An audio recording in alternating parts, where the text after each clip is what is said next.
Civil शिक्षा में एक सब्जेक्ट है जिसका क्या नाम है डीएसएस। डीएसएस का फुल फॉर्म क्या होता है? Design of steel and machinery structure. ठीक है, तो ऐसी संरचना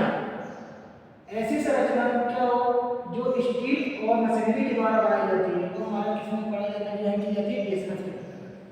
ठीक है, तो सबसे पहले हमें पता होना चाहिए स्टील स्ट्रक्चर होता क्या है। स्टील स्ट्रक्चर होता है ऐसी संरचना जो इस्पात के द्वारा या स्टील के द्वारा बनाई जाती है, वो संरचना हमारी क्या कहलाती है? स्टील संरचना या इस्पातीय संरचना। ठीक, कैसी संरचना? ऐसी संरचना जो किसके द्वारा बनाई है? इस्पात के द्वारा बनाई है। ऐसी संरचना में क्या कहलाती है?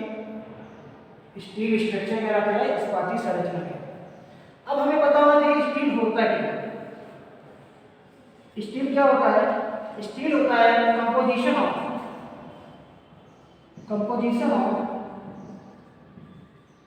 Iron and carbon. किसका कंपोजिशन होता है? Iron and carbon. आयरन का कंपोजिशन क्या होता है? Fe होता है, और कार्बन का क्या होता है? C। इसमें क्या होता है? परसेंटेज ऑफ आयरन की मात्रा क्या होती है? कार्बन से क्या होती है? अधिक होती है। कार्बन से इसलिए अधिक होती है क्योंकि ये क्या होता है? डक्टिलिटी की फॉर्म में होता है। अगर कार्बन से जब हम मिलाते हैं किसी भी कंपोजिशन में, तो उसकी क्या होती है? स्ट्रेंथ बढ़ती है और उसकी हार्डनेस, मतलब कि उसकी सामर्थ्य बढ़ेगी और उसका कठोरतापन बढ़ेगी। लेकिन उसकी जो क्या होगी? डक्टिलिटी, मतलब कि उसका जो खिंचावपन होगा वो क्या होगा? कमजोर होगा। ठीक, तो स्टील हमारा किसका कंपोजिशन होता है? आयरन और कार्बन का क्या होता है? कंपोजिशन होता है।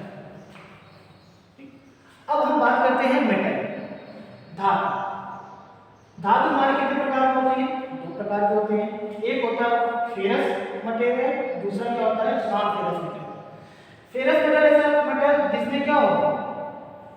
कार्बन की परसेंटेज मात्रा क्या होती है? उपस्थित होती है। क्या होता है? कार्बन की परसेंटेज मात्रा उपस्थित होती है, वो हमारा क्या कहलाता है? Ferrous material. जिसमें कार्बन की परसेंटेज की मात्रा उपस्थित नहीं होती है। क्या नहीं होती है? कार्बन की परसेंटेज की मात्रा उपस्थित नहीं होती है, वो हमारा क्या कहलाता है? Non ferrous. ठीक, जैसे हिंदी में क्या कहते हैं? फेरस हो कहते हैं लौह धातु, और नॉन फेरस हो कहते हैं अलौह धातु। ठीक, अब इसमें फॉर एग्जांपल के रूप में जैसे क्या है? कास्ट आयरन, दूसरा क्या है? रॉथ आयरन, और तीसरा हमारे क्या है? स्टील। ठीक, तो कास्ट आयरन हमारा क्या होता है? भरवा लोहा। इसमें जो कार्बन की परसेंटेज मात्रा होती है, ये भी बनाया जाता है किससे? आयरन के द्वारा प्लस किसके द्वारा बनाया जाता है? कार्बन के द्वारा मिलकर क्या बनाया जाता है? Cast iron. ठीक, तो इसमें जो आयरन की परसेंटेज मात्रा तो एक निश्चित अनुपात होती है, डिपेंड किसके करता है? हमारा कार्बन। तो कार्बन की जो परसेंटेज मात्रा होती है वो हमारी कितनी होती है? 2 से 4%।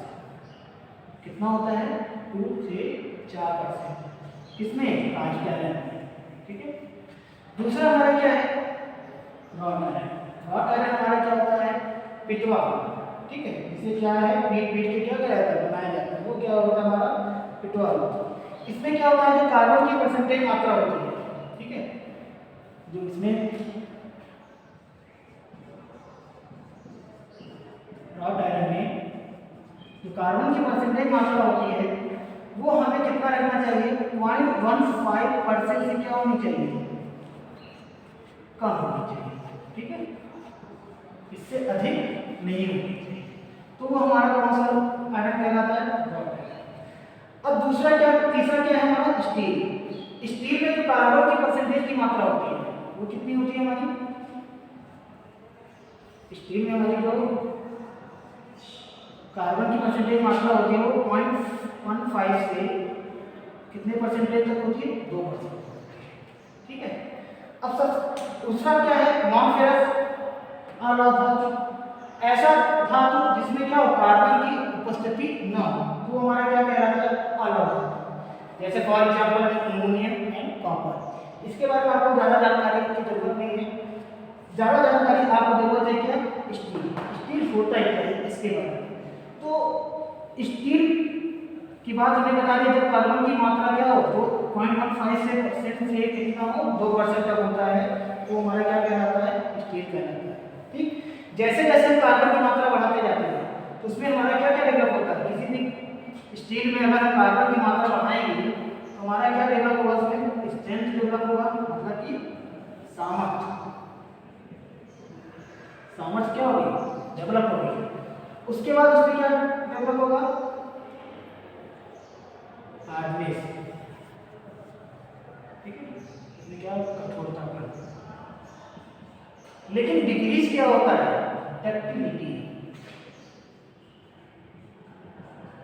इसे हिंदी में क्या कहते हैं, तन्यता।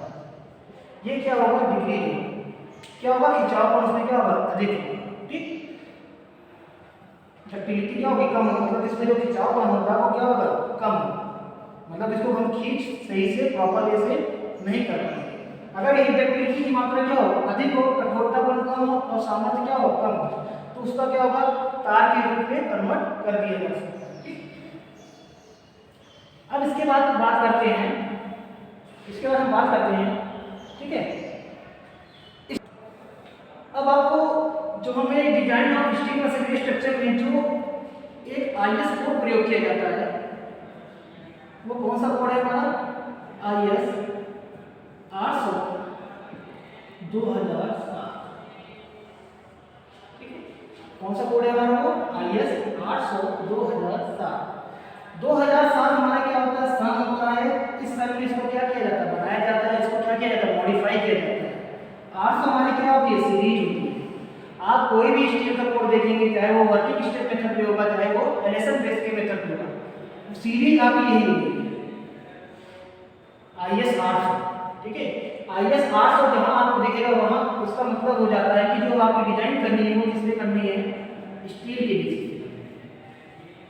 ठीक है, इसी कोड के माध्यम से हम पूरी डीएसएमएस में स्टील की डिजाइन को क्या करेंगे, पढ़ेंगे। ठीक है, इसके बाद आता है कि अब आप लोग कहेंगे कि स्टील स्ट्रक्चर और आरसीसी स्ट्रक्चर में डिफरेंस क्या होता है। ठीक है, आप आरसीसी पढ़ के आए हुए हैं, तो सबसे पहले क्या होता है कि आरसीसी के बारे में आपको पता ही है, reinforce cement concrete. Cement concrete का मतलब होता है mixture of aggregate plus cement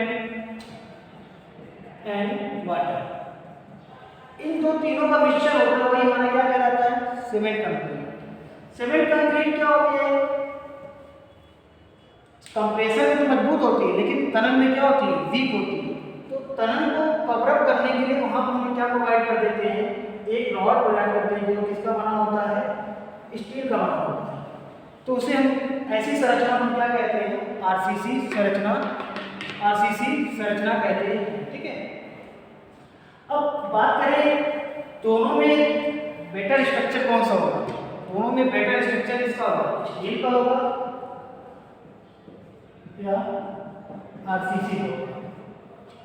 ठीक है, तो स्टील और आरसीसी की क्या होगी, कॉस्टिंग तो कम होती है। आप कभी भी देखेंगे कि आरसीसी की जो संरचना होगी उसकी कॉस्टिंग हमेशा क्या होगी, कम होगी, लेकिन स्टील की क्या होगी, कॉस्टिंग क्या होगी। सीधी सी बात है, जहां पर लोहे का ज्यादा प्रयोग होगा वो हमारा महंगा होगा, जहां कंक्रीट का प्रयोग हो जाएगा वो सीधा सा बात है क्या होगा, सस्ता होगा। लेकिन दोनों में डिफरेंस क्या होती है, डिफरेंस होता है स्ट्रेंथ, सामर्थ्य, किसका अंतर होता है, वो स्ट्रेंथ, सामर्थ्य। ठीक, स्टील की सामर्थ्य कंपेयर टू आरसीसी बहुत अधिक होती है। ठीक है, कंपेयर टू आरसीसी क्या होती है, बहुत अधिक होती है। फॉर एग्जांपल, अगर हम एक बॉक्स की डिजाइन करते हैं, ठीक है, अगर एक बॉक्स की डिजाइन करते हैं उसमें हमने क्या कर दिया, कंक्रीटिंग की फिलिंग कर दी, किसकी फिलिंग कर दी, कंक्रीटिंग की फिलिंग कर दी, तो उसमें मान लो सपोज कितना स्ट्रेंथ आया, एक्स आया। अगर वही सेम साइज का उससे छोटा स्ट्रक्चर है, ये क्या है, इसकी मान लो लेंथ है L/B, ठीक, ये थोड़ा बड़ा दिख रहा है और इसमें क्या है, इसकी चौड़ाई क्या हो गई, कम हो गई, लेकिन लेंथ हमारी क्या है, वही है। ठीक, तो तो एल और बी के रेशियो में देखिए थोड़ा बड़ा दिख रहा है, ये क्या होता है, सोचा ये कैसा स्ट्रक्चर है, आरसीसी का है, और ये किसका बना हुआ है हमारा, स्टील का बना हुआ है। तो इसमें क्या है, जो आरसीसी की स्ट्रक्चर है उसमें सपोज कर लीजिए कितना सामान डेवलप कर रहा है, एक्स, ठीक, और सेम साइज सेम लेंथ की, मतलब चौड़ाई क्या होगी, कम होगी, लेंथ उतनी है, तो उतनी ही स्ट्रेंथ ये भी डेवलप करेगा, एक्स। दोनों में क्या होगा, इक्वल से सामान डेवलप करेगा, लेकिन क्या है, साइज क्या है, अलग अलग, ठीक है, साइज क्या होगी अलग अलग, ठीक। तो इसलिए जहां पे हमें जिस प्रकार की सामान की जरूरत होती है उस प्रकार की हम उसमें क्या करते हैं, डिजाइन करते हैं। इसके बाद आते हैं हम कि स्टील की स्ट्रक्चर को बनाते समय हमें क्या सबसे ज्यादा जरूरी पॉइंट होता है वो हमें पता होना चाहिए, ठीक है। तो सबसे पहले होता है कि कोई भी चीज हम बनाने से पहले उसके कनेक्शन, मतलब कि उसके जॉइंट, कोई भी स्टील की संरचना किससे फेल होती है, जॉइंट के कारण, किसके कारण, जोड़ के कारण, ठीक। तो जो हमारा स्टील का स्ट्रक्चर होता है वो 3 टाइप के जोड़ से जोड़ा जाता है। पहला क्या होता है, रिवेटेड जॉइंट, ठीक है। दूसरा हमारा होता है बोल्ट, ठीक, और तीसरा होता है हमारा वेल्ड।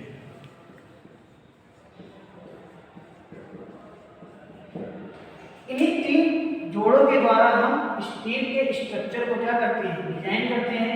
और जोड़ते समय हमें ये इन तीनों के जोड़ की इफिशियंसी, दक्षता, सामर्थ्य को प्रॉपर वे में देखते हुए ही डिजाइन करना चाहिए, ठीक। आज की क्लास में आप लोगों को स्टील क्या होता है, स्ट्रक्चर के बारे में बताया गया, ठीक है। अब नेक्स्ट क्लास में हम आपको सिलेबस के बारे में डिस्कस करेंगे। घर पे रहिए, सेफ रहिए, ठीक। Thank you class.